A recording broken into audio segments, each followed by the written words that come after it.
ازيكم يا حبايبي؟ عاملين ايه؟ يا رب دائما تكونوا بخير وسلامه. النهارده بقى يا حبايبي هتجيبي كده كيلو جناحه. هنعمل احلى اكل ان شاء الله. حاجه كده بسيطه وهتعجبك خالص. نبدا كده بالصلاه على النبي. صلى على النبي يا حبايبي. لايك حلو كده من ايديكم لام نوره تشجيع لها، واشتراك في القناه يا حبايبي. ربنا يفرح قلوبكم يا رب.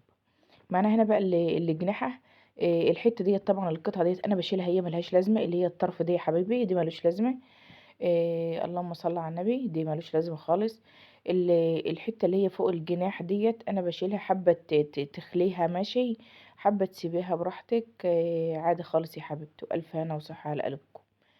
انا خليتها من اللي شلت العضمايه، هي بتطلع سهله خالص. شلتها منها. واللهم صل على النبي، وقطعت بقى الجناح بتاعتي كده، وهننزل بقى دي كوبايه زبادي، او لبن رايب زي ما تحبي دي اللهم صل على النبي.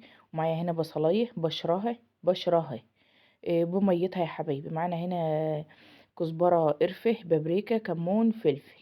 صلوا على النبي بقى يا حبايبي. اللهم صل على حضره النبي محمد.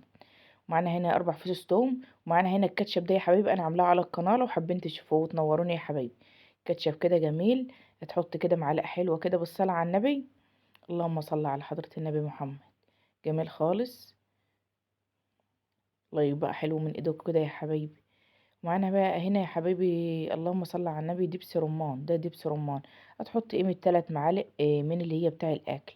معانا هنا معلقة ملح من بتاع الأكل كبيرة، ونص معلقة سكر. نص معلقة سكر. ومعانا هنا معلقة زيت، وادي التانية كمان. صلى على النبي. وهنقلب بقى الخليط ده خالص كده عشان يتجانس مع بعضه. وهنبدأ بقى ايه، ننزل بالجناحة بتاعتنا القمر ديت خلطة كده سريعة، تحس ان انتي فراخ مشوية. ممكن تعملي بها اللهم صل على النبي، ممكن تعمليها لتتبيلة فرخة برضك عادي، مفيش اي مشاكل، بتبقى جميلة خالص والف هنا وصحة. هننزل بقى في اي صينية عندك، هتقومي دهنها كده زيت، وتقومي رصة الجوانح بتاعتك في الصينية. احنا هنحطها في الفرن، هتبقى زيها زي المشوية بالظبط. بالصلاة على النبي. بس انا حبيت اشارككم النهاردة انا عملت ايه معاها، اكلة كده كاملة على بعضها، والف هنا وصحة على قلوبكم. هنعملها بقى، نحطها على الفرن. نحطها اللهم صل على النبي في الفرن، على ما نعمل الرز بتاعنا العسل ده. احنا هنعمل رز بالطماطم. هننزل كده ببصلاية، هنبدأ ان احنا نشوحها بس كده تصفر بس يا حبايبي. وهننزل ايه، بمعلقة من الكزبرة. ومعانا هنا بقى ايه الرز بتاعنا هنديله تشويحة كده، يتشوح بس معانا كده مع البصل عشان يبقى عسل كده زي قلوبكم.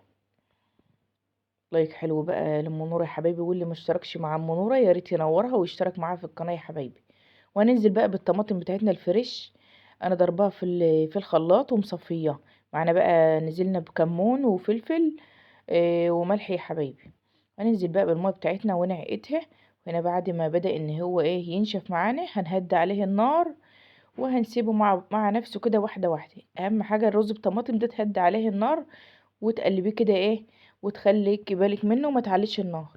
هنا الفراخ بتاعتنا اللي اللهم صل على النبي، الجوانح بتاعتنا كانت طلعت.